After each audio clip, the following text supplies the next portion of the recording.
텍스트 메시 프로에서 한글을 볼 수 있게 하는 방법에 대해서 살펴보겠습니다. 한글 출력의 원리에 대해서 먼저 살펴보겠습니다.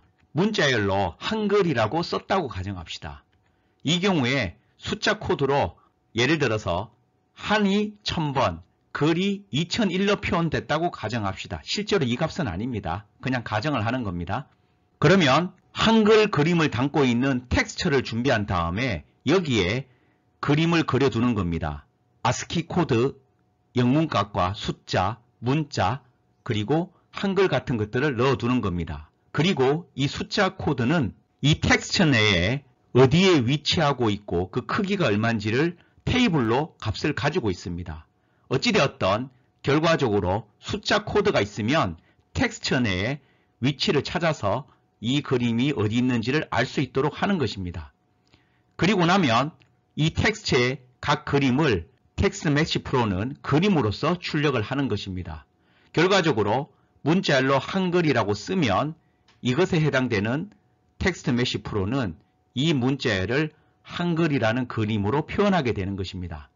이 과정에서 가장 중요한 역할을 하는 것이 한글 그림을 담고 있는 이 텍스처입니다. 이 텍스처 크기가 성능에 영향을 주게 됩니다. 각 글씨를 표현하는 글씨 그림이 클수록 폰트 크기가 커져도 예쁘게 보이게 됩니다. 그런데 폰트 크기가 커지게 되면 한 글자 한 글자가 넓은 면적을 차지하게 되니까 필요한 텍스처의 크기가 커지게 됩니다. 텍스처의 크기가 커지면 커질수록 성능 면에서 불리해집니다. 그리고 모든 종류의 한글을 다 그림으로 남겨둔다면 텍스처의 크기가 더 커지겠죠. 그래서 필요한 만큼의 글자 수만 여기에 담아둔다면 텍스처의 크기를 줄일 수도 있을 것입니다. 그래서 이 텍스처는 목적에 맞게 작성을 해야 됩니다. 필요한 만큼 글자 수는 최대한 적게 할수록 유리하고 텍스처의 크기도 필요한 만큼 크기로 잡아주는 것이 좋고 그리고 목적에 맞게 글씨 크기는 크게 잡아주면 예쁘게 보일 수 있습니다. 이 텍스처를 구성할 때 방법은 두 가지가 있습니다. 정적인 방법과 동적인 방법이 있는데 정적인 방법은 사용하고자 하는 한글의 종류에 대해서 미리 텍스처를 한번 만들어 놓은 다음에 이것을 계속해서 사용하는 방식입니다. 두 번째 방법은 동적인 방법인데 한글이 새롭게 추가될 때마다 텍스처를 재구성하는 방법이 있습니다. 각각을 살펴보겠습니다. 먼저 동적으로 텍스처를 만들어서 한글 폰트를 지원하는 방법입니다.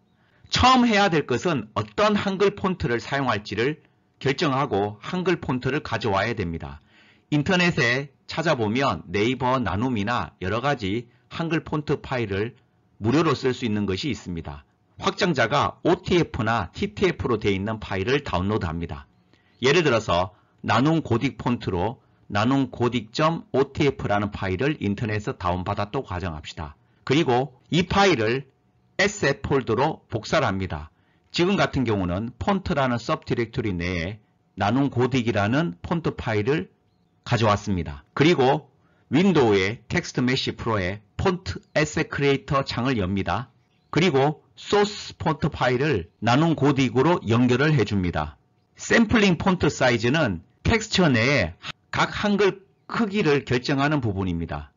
커스텀 사이즈로 해서 50이라고 하면 각각이 50포인트 가로 세로를 차지하게 됩니다. 이 부분을 오토로 해주면 글자 수를 보고서 알아서 그 크기를 자동 결정해 주게 됩니다.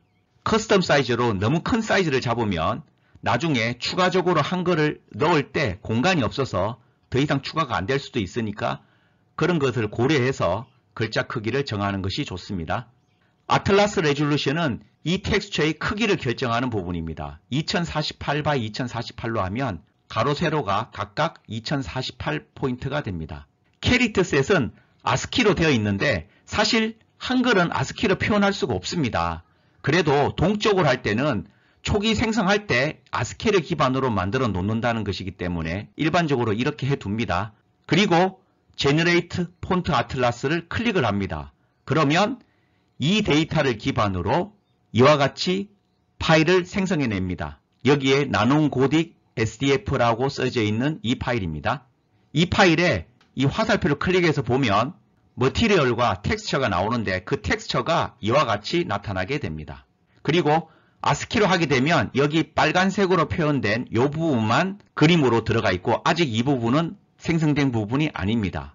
그러다가 텍스트 메시 프로 U92 컴포넌트를 만들고 여기에 한글, 예를 들어서 한글 보이나 이렇게 써주면 새롭게 지금 한글 보이나 5자가 생성이 됐죠. 그러면 여기에 대해서 한글 보이냐 이런 식으로 새롭게 텍스트 아틀라스가 변경이 되게 됩니다. 그 뒤에도 추가적으로 한글을 새롭게 쓰면 쓸수록 여기에 새롭게 나타나는 문자들이 여기에 그림으로 추가가 되게 됩니다. 이렇게 추가가 될 수 있는 것은 여기에 이 링크가 있기 때문에 이 폰트, 오리지널 폰트 파일로부터 새롭게 데이터를 가져와서 이 텍스처를 새롭게 계속 구성하게 되는 방식입니다. 또 하나 주의할 점은 이렇게 생성한 것을 그대로 쓰시면 안 되고 이 파일을 클릭을 해서 인스펙트 창을 살펴보면 그 하단에 제너레이션 세팅스가 있습니다. 여기에 소스 폰트 파일도 있지만 두 번째에 있는 이 파퓰레이션 모드를 스태틱으로 되어 있으면 안 됩니다. 이 부분을 다이나믹으로 바꿔 주셔야 됩니다. 그리고 필요에 따라서 샘플링 폰트 사이즈를 조절해 주시면 글자 수가 늘어나도 새롭게 추가되는 문자들을 여기에 담을 수 있게 됩니다. 실습으로 보여드리겠습니다. 한글.naver.com의 폰트 이 URL로 들어가서 나눈 글꼴 전체 내려받기를 합니다. 그러면 이와 같이 다운로드를 받을 수 있습니다. 여기 있는 다운받은 것 중에 나눈 고딕 폴더를 에세 폴더로 가져옵니다. 나눈 고딕 폴더 밑에 나눈 고딕 폰트가 있습니다. 여기서 주의할 점은 폰트를 새롭게 생성할 때 한글 이름이 있으면 안 됩니다. 그래서 이 폴더 이름을 영어로 바꿔줍니다. 폰트라고 이름을 바꿔주겠습니다. 이 나눈 고딕 폰트를 이용해서 텍스트 메시 폰트를 만들어 보겠습니다. 윈도우의 텍스트 메시 프로의 폰트 에셋 크리에이터 창을 엽니다. 소스 폰트 파일을 나눈 곳으로 연결합니다. 샘플링 포인트 사이즈를 오토로 할 수도 있고 커스텀 사이즈로 할 수도 있는데 커스텀 사이즈 50으로 하겠습니다. 아틀라스 레졸루션을 여러 크기로 할 수 있는데 여기서는 2048로 하겠습니다. 캐릭터 셋은 아스키로 남겨두겠습니다. 제너레이트 폰트 아틀라스 버튼을 클릭합니다. 아스키 문자 중에 99개가 있는데 그 중에 98개를 하고 1개가 미싱 되어 있다고 나오죠. 그리고 미싱 된 것이 여기 보시면 무슨 글자인지 나타나는데 눈으로 보이는 중요한 글자는 아니니까 현재는 무시해도 괜찮습니다. 세이브를 합니다. 어떤 이름으로 저장할지가 나타납니다. 저장을 누릅니다. 그 결과 우리가 사용했던 폰트 위에 텍스트 메시 프로에서 사용할 수 있는 폰트 데이터가 생성이 되었습니다. 이 내부를 살펴보면 머티리얼과 텍스처가 있습니다. 이 텍스처를 인스펙터 창에서 살펴보면 현재 캐릭터 셋이 아스키로 되어 있기 때문에 아스키 문자만 텍스처 안에 들어가 있는 것을 볼 수 있습니다. 이 폰트를 이용해서 한글을 출력해 보겠습니다. UI에 텍스트 메시 프로 텍스트를 하나 만듭니다. 한글 보이냐라고 써보겠습니다. 이 문자를 표현할 때 폰트 에셋으로 이것을 쓰고 있기 때문에 한글이 안 보이죠. 그래서 방금 만든 나눈 고딕 SDF 이 폰트 파일을 연결해 줍니다. 그런데도 불구하고 지금 여기에 보면 네모 박스로 보이지가 않습니다. 왜 이럴까요?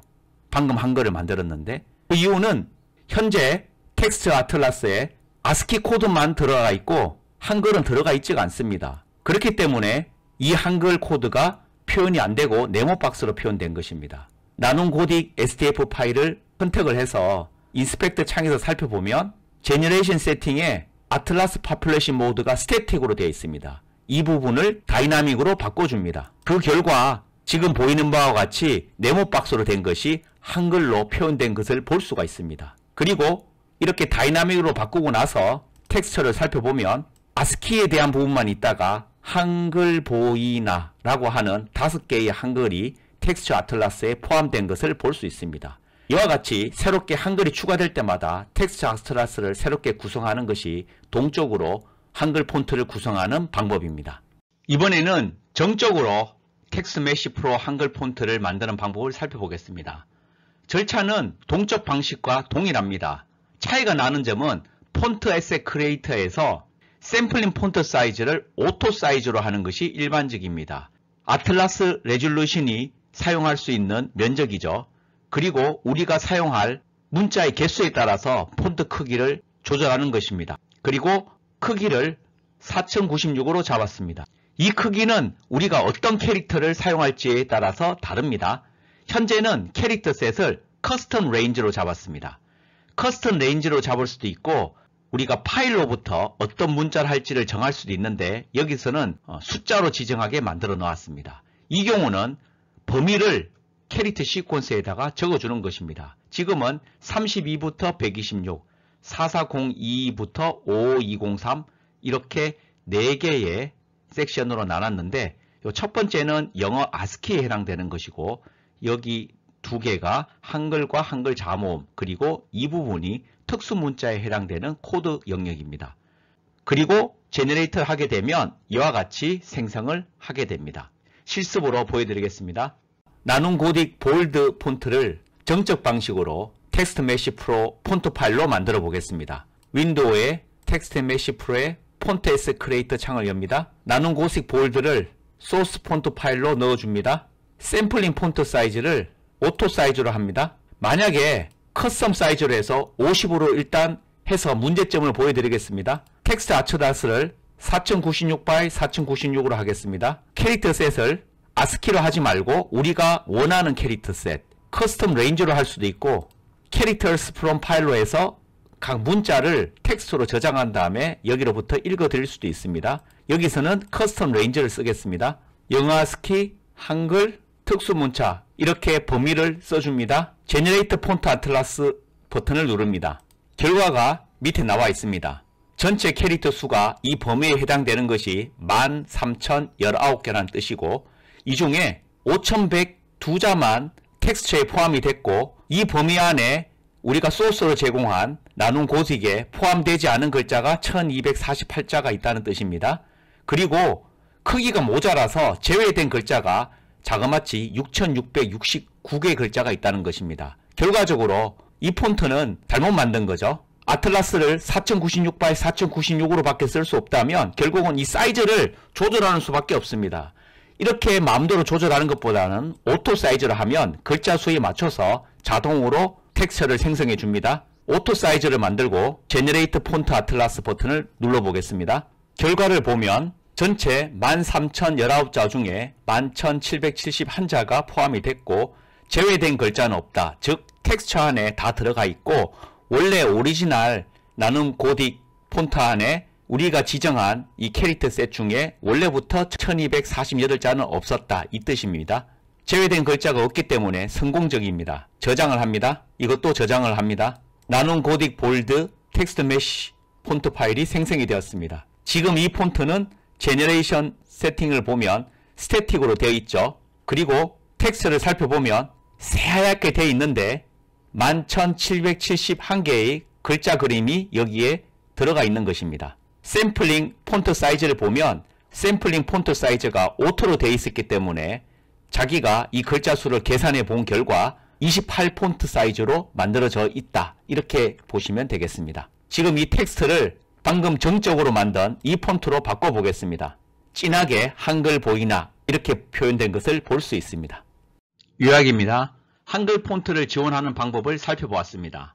한글 폰트를 위한 텍스처를 정적으로 구성하는 방법과 동적으로 구성하는 방법 양쪽 모두를 살펴봤습니다.